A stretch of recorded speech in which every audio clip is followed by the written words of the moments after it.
Hi guys, उम्मीद है आप सब खैरियत से होंगे। आज जो मैं ड्रामा एक्सप्लेन करने वाली हूँ उसका नाम परफ्यूम है। कहानी स्टार्ट होती है और हमें दिखाया जाता है हमारे मेन लीड को, जो एक ड्रेस पे काम कर रहे होते हैं क्योंकि वो एक फैशन डिजाइनर है। जब वो अपने ड्रेस पे काम कर रहे होते हैं, रिपोर्टर उनकी उसी वक्त पिक्चर लेता है जिसका फ्लैश लाइट ऑन था। तो हमारा मेन लीड उससे पूछता है कि तुम क्या कर रहे हो। तो रिपोर्टर बोलता है क्या मैंने कुछ गलत किया। हमारा मेन लीड कहता है मैंने तुम्हें पहले भी कहा है कि फ्लैश लाइट ऑफ होनी चाहिए, और अपनी रूल्स बुक दिखाता है जिसमें 11 नंबर पे लिखा था कि फ्लैश लाइट ऑफ होनी चाहिए। वो उसे दिखाता है और बोलता है क्या तुम देख नहीं सकते। उसमें उसके पूरे 50 रूल्स होते हैं। फिर वो उसे जाने का बोलता है 2.5 मिनट में यहाँ से तुम चले जाओ। फिर हमारी दूसरी मेन लीड को दिखाया जाता है जो डोमिनो बना रही होती है, और साथ साथ वो हमसे बात कर रही होती है कि ये बिल्कुल सिंपल मशीन है जो बिल्कुल छोटे छोटे टास्क करेगी। और फिर वो डिवोर्स पेपर पे साइन कर देती है। ये सारी प्रिपरेशन उसने मरने के लिए की थी, ना सिर्फ अपने बल्कि अपने शौहर के लिए भी। यानी आपने सुना तो होगा ही, हम तो डूबेंगे सनम, तुझे भी लेकर डूबेंगे। जी यही यहाँ पर काम हो रहा होता है। फिर सीन शिफ्ट होता है और हमारे मेन लीड को दिखाया जाता है फैशन शो रखा है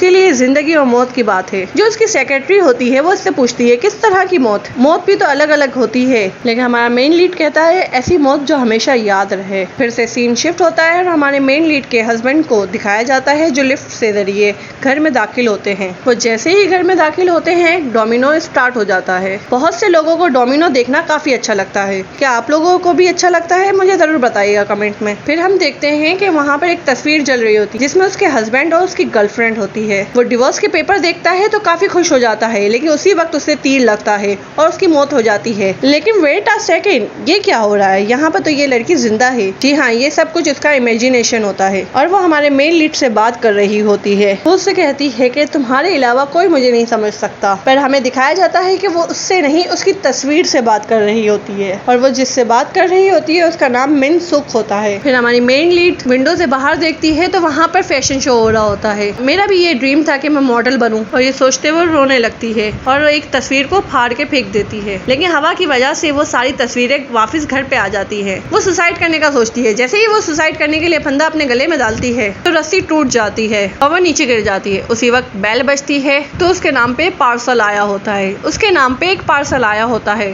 को बोलती है कि ये तुम रख लो। वो सुसाइड करने के लिए पिल्स खाने लगती है एक एक करके। जब भी वो विंडो की तरफ देखती है तो खिड़की के बाहर वही डिलीवरी मैन होता है जो उसका पार्सल लेकर खड़ा होता है। वो उससे पार्सल ले लेती है और पूछती है इसे किसने भेजा है, बट वो बोलता है कि जिंदगी जीने का नाम है और डिफिकल्टीज तो आती रहती है। और वो उससे कहती है कि मैं अभी बिजी हूँ, मैं अभी ये जिंदगी के ऊपर लेक्चर नहीं सुनना चाहती। अगर आपका काम हो गया हो तो आप अपने रास्ते चले जाएं। और वो कहता है कि मिरेकल्स तो हर जगह हो जाते हैं। ये कहकर वो चला जाता है यहाँ से। वो धीरे धीरे पिल्स लेती है। अभी 4-5 ही पिल्स ली होती है कि उसे वो पार्सल दिखता है, तो वो सोचती है क्यों ना इस पार्सल को देख ले। और वो जैसे ही पार्सल को देखती है तो उसमें से एक परफ्यूम की बोतल निकलती है। वो सोचती है कोई मेरे लिए क्यों भेजेगा, शायद उस डिलीवरी बॉय से गलती हो गई है। और वो ये सोचते हुए परफ्यूम की बोतल यूज कर लेती है। वो जैसे ही इसे स्मेल करती है तो ऐसा लगता है जैसे वो कहीं और ही आ गई है। फिर एकदम से वेदर चेंज हो जाता है। उसे पेन होता है तो वो उठती है और देखती है शीशे में। शीशा देखते ही उसकी चीख निकल जाती है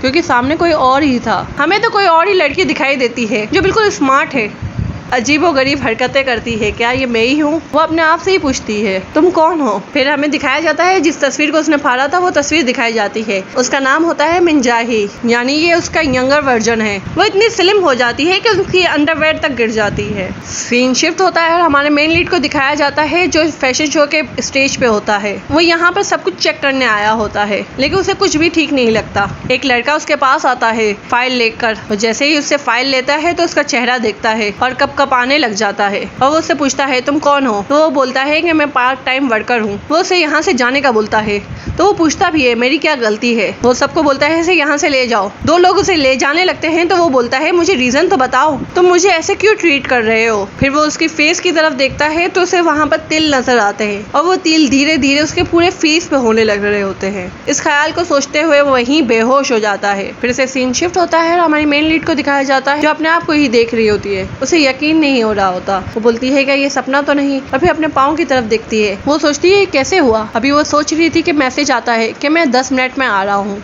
उसके हस्बैंड का। वो सारी चीजों को समेटती है और अपनी चीजें लेती है और वहाँ से चली जाती है एक नोट लिखकर। उस नोट में लिखती है जिनक्यू को कि मैं तुम्हारे कपड़े कुछ दिन के लिए उधार ले रही हूँ। फिर से सीन शिफ्ट होता है, हमारे मेन लीड को दिखाया जाता है तो वो जो तिल तिल बोलते हुए उठता है। सेक्रेटरी उसे बताती है कि हमने उसे रिप्लेस कर दिया है। फिर से सीन शिफ्ट होता है, हमारे मेन लीड को दिखाया जाता है जो एक कपड़ों की दुकान के बाहर खड़ी होती है। उसे वो ड्रेस काफी अच्छी लगती है। वहाँ की एम्प्लॉयर से ये ड्रेस ट्राई करने को बोलती है और वो उसकी तारीफ करते करते उसे चने की जहार पर चढ़ा रही होती है, पर वो पिग का वर्ड यूज कर लेती है जिसपे हमारी मेन लीड थोड़ी तप जाती है और बोलती है तुमने क्या कहा, पिग।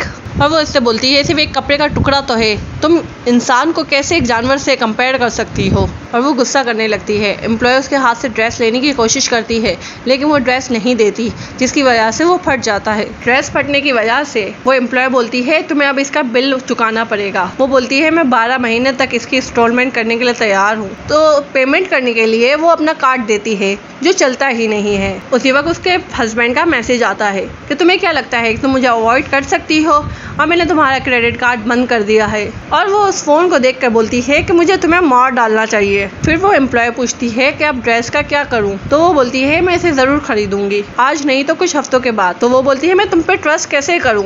तो वो अपना आईडी कार्ड उसे निकाल के देती है, पर उसकी पिक्चर तो पुरानी वाली थी। तो वो कहती है मेरी मम्मा का कार्ड है, अगर तुम चाहो तो रिपोर्ट कर सकती हो पुलिस में अगर मैं ये खरीदने ड्रेस ना आई। उसी वक्त असिस्टेंट वहाँ पर आता है मेन लीड का और वो सारे एम्प्लॉय को अपने साथ ले जाता है। वो इस लड़की की तरफ आता है हमारी मेन लीड जी हू के पास, ऊपर से नीचे तक दिखता है। तो हमारी मेन लीड जी हू पूछती है क्या फिर से मैंने कुछ गलती कर दी, बट वो उसको अपने साथ ले जाता है। हमारी मेन लीड जी हू उसके सेक्रेटरी से मिलती है। सेक्रेटरी उसे चेक करती है तो उसके हाथ पे तिल होता है और वो उसे बोलती है ध्यान रखना ये तुम्हारा तिल दिखे ना। लेकिन हमारी मेन लीड जी हू तो बहुत खुश हो जाती है, क्या मुझे जॉब मिल गई, क्या मैं पास हो गई? तो वो बोलती है थोड़ी टफ जॉब है, सिर्फ जॉब लेना आसान है लेकिन इसको करना बहुत मुश्किल। और वो उसका शुक्रिया अदा करती है और कहती है मैं अपने पाँव पे खड़ा होना चाहती थी जो तुम्हारी वजह से पॉसिबल है। उसकी जॉब सारे ड्रेसेस की ध्यान रखने का है। दिखाया जाता है कि एक लड़की से ड्रेस फट जाती है। हमारा मेन लीड में उस लड़की के पास आता है और बोलता है ये ड्रेस उतारो